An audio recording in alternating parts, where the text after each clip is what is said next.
नमस्कार दोस्तों, मैं नितेश भैया एक बार फिर से आप सभी लोगों का स्वागत करता हूं आपके अपने YouTube चैनल BSCC ज्ञान पर। दोस्तों, आज सबसे पहले मैं आप सभी लोगों का धन्यवाद करना चाहता हूं कि आप ही के सपोर्ट तथा लाइक की वजह से हम लोग इस चैनल पे 1K ग्रो कर पाए हैं। लेकिन दोस्तों, हमें ये बात याद रखनी होगी कि यह तो बस शुरुआत है, हमें इसके आगे भी बहुत कुछ करना है और बहुत रोचक कंटेंट बनाते रहना है। तो मैं आशा करता हूं कि आप हमारे इस चैनल के साथ जुड़े रहेंगे और इसे अपना प्यार देते रहेंगे। तो आइए दोस्तों, आज की इस वीडियो में हम लोग हिस्ट्री के सबसे इंपॉर्टेंट टॉपिक के बारे में चर्चा करते हैं।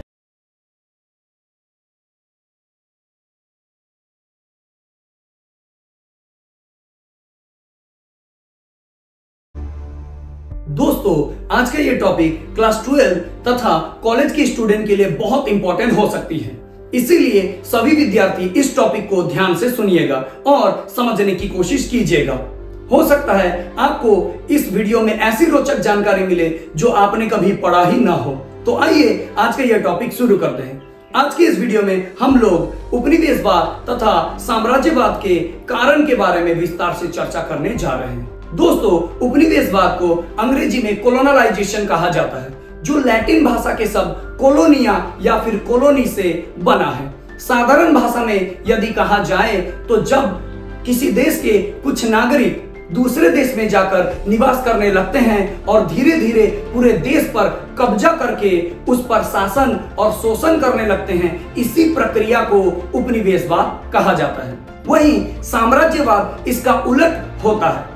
साम्राज्यवाद को अंग्रेजी में इंपीरियलिज्म कहा जाता है, जो लैटिन भाषा के शब्द इंपीरियम से बना है। इसमें क्या होता है कि एक शक्तिशाली राष्ट्र दूसरे किसी कमजोर देश पर बलपूर्वक आक्रमण कर देता है और आक्रमण कर उस पर जबरन कब्जा कर शासन और शोषण करने लगता है। इस प्रक्रिया को साम्राज्यवाद कहा जाता है। माना जाता है कि आधुनिक उपनिवेशवाद की शुरुआत 15वीं सदी के अंत में तथा 16वीं सदी के शुरुआत में ही हुई थी। आइए अब हम लोग उपनिवेशवाद के कारणों के बारे में चर्चा करते हैं। उपनिवेशवाद का पहला कारण माना जाता है भौगोलिक खोज या डिस्कवरी ऑफ लैंड को। दोस्तों, इस समय तक यूरोप को ही दुनिया का केंद्र माना जाता था। यहाँ के लोग यह मानते थे कि यूरोप के बाहर कोई भूगोल या जमीन है ही नहीं। वे सोचते थे कि चारों तरफ केवल पानी ही पानी है और उस पानी में विशाल विशाल दानव रहते हैं और वहां पानी उबलती है। इस सोच की वजह से दुनिया में इस समय तक भूगोल यानी जमीन ढूंढा ही नहीं गया था। लेकिन यूरोप के लोगों की यह सोच गलत साबित होने वाली थी। 1492 ईस्वी में स्पेन के एक नाविक क्रिस्टोफर कोलंबस ने अमेरिका की खोज कर दी। असल में वे इंडिया की खोज में निकले थे, लेकिन वो अमेरिका पहुंच गए। उन्हें पता ही नहीं था कि वह जगह अमेरिका है। उन्हें तो अब तक यही लग रहा था कि उन्होंने इंडिया की ही खोज की है। कोलंबस ने उस इलाके का नाम इंडिया रख दिया और उस इलाके के मूल आदिवासियों को रेड इंडियन कह के पुकारा। इसीलिए दोस्तों, आज भी हम लोग अमेरिका के मूल आदिवासियों को रेड इंडियन ही कहते हैं। बाद में अमेरिगो वेस्पुची नामक एक नाविक ने इस क्षेत्र में जाकर इस क्षेत्र को मुआयना किया और इस क्षेत्र को न्यू वर्ल्ड या नई दुनिया नाम दिया। अमेरिकी शब्द का पहली बार प्रयोग 1507 ईस्वी में हुआ था, जब जर्मन मानचित्रकार मार्टिन वाल्डसी मुलर ने इस क्षेत्र का एक नक्शा बनाया और अमेरिगो वेस्पुची के सम्मान में इस क्षेत्र का नाम अमेरिका रख दिया। इसके बाद तो दोस्तों, दुनिया में नई नई जगह तथा देश खोजने का, आविष्कार करने का प्रतिस्पर्धा शुरू हो गया। इसी क्रम में एक पुर्तगाली नाविक बार्थोलोमेउ दियाज 1488 ईस्वी में दक्षिण अफ्रीका के केप तट तक पहुंचे थे। मौसम बिगड़ने की वजह से वो आगे की यात्रा नहीं कर सके। उनकी सारी आशा वहीं पर समाप्त हो गई थी। इसीलिए उन्होंने उस क्षेत्र का नाम रखा Cape of the Good Hope, यानी उत्तम आशा अंतरिक्ष, क्योंकि उनकी सारी आशा उसी स्थान पर जाकर समाप्त हो गई थी। इसके बाद दोस्तों 1498 ईस्वी में उसी रास्ते से होकर एक और पुर्तगाली नाविक वास्को डी गामा भारत पहुंच गया। इस तरह वास्को डी गामा पहले यूरोपीय बन गए जिन्होंने भारत आने का रास्ता खोजा था। दोस्तों, आपको ये बात याद रखनी चाहिए कि पुर्तगाली नाविक वास्को डी गामा 20 मई 1498 ईस्वी को भारत के केरल के कोझिकोड जिले के कालीकट बंदरगाह पहुंचा था। इसके बाद वह केरल के राजा जेमुरिन से मिले। इसके बाद तो 1500 ईस्वी में पेड्रो एल्वारेज कैब्राल ने भी ब्राजील की खोज कर दिया।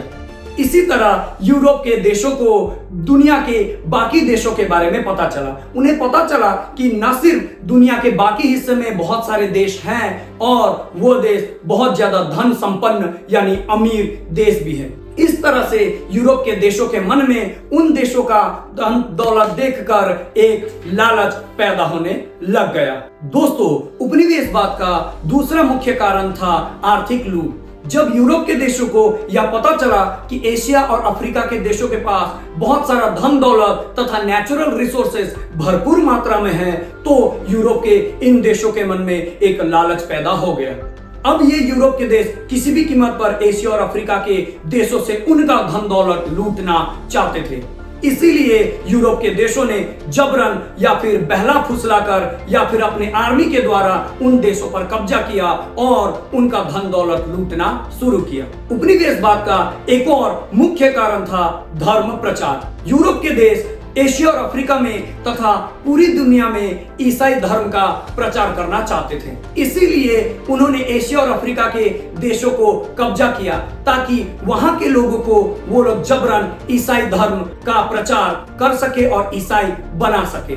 रूडयार्ड किपलिंग नाम का एक अंग्रेज था दोस्तों, जिसने एक बहुत ही फेमस थ्योरी दिया था।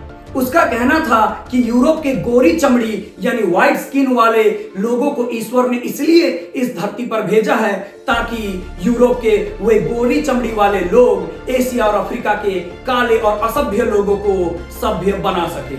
उसके इस सिद्धांत को गोरी चमड़ी का बोझ या फिर व्हाइट मैन्स बर्डन कहा जाता है। दोस्तों, उपनिवेशवाद का एक और कारण था औद्योगिक क्रांति तथा इंडस्ट्रियल रेवोल्यूशन।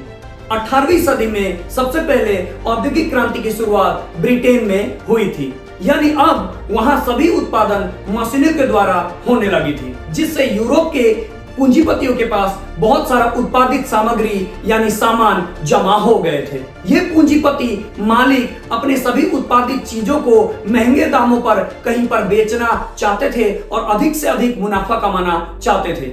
इसीलिए इन पूंजीपतियों ने बाजार के रूप में एशिया और अफ्रीका के देशों को कब्जा किया ताकि वहीं से कच्चा माल लूटकर अपने यहाँ सभी सामान बनाकर उन्हीं देशों में ही महंगे दाम में बेचकर मोटा मुनाफा कमाया जा सके।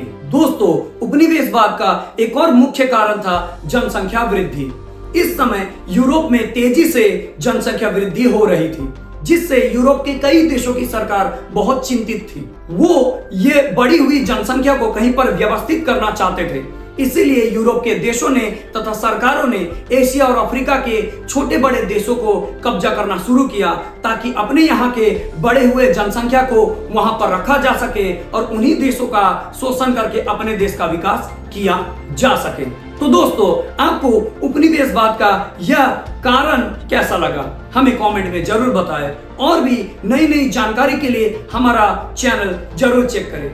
जो भी हमारे प्यारे दोस्त इस चैनल पे नए हैं, हमें सब्सक्राइब जरूर करें तथा लाइक जरूर करें। आपका यह सपोर्ट हमारे लिए बहुत प्रिय है। मिलते हैं आगे की किसी रोचक टॉपिक में, तब तक के लिए धन्यवाद।